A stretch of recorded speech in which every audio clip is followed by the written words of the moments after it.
Жаран жарнаар туулах амьдралын гортог хилээж жаргаж мандах нар шиг ирж буцдаг жамаас оны ивэр шиг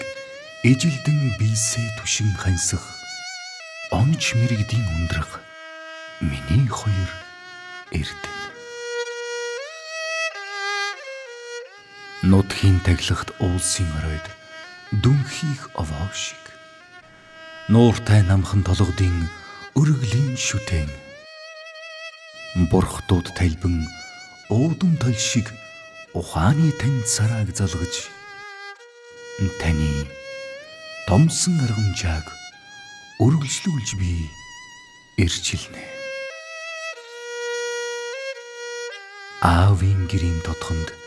тэргүүнээ мэхийн хүндлэж авгын зангарахтай харцанд тохой түшин мэлмийдэж цацлын 9 нүдэнд цагаан сүүний дээж өргөж жаргалын 8 морьтой амьдралын аянд дөрөө чин зүүдэлгүй хүүх тэнгэрийн мандах алтан наран дор зүүсгэлгүй чимэг оддын намын цэнхэр туяан дор зүрхэн чандын таринтай миний хоёр бурхад минь зүм бэлгийн даллагтай миний шүтэн уулс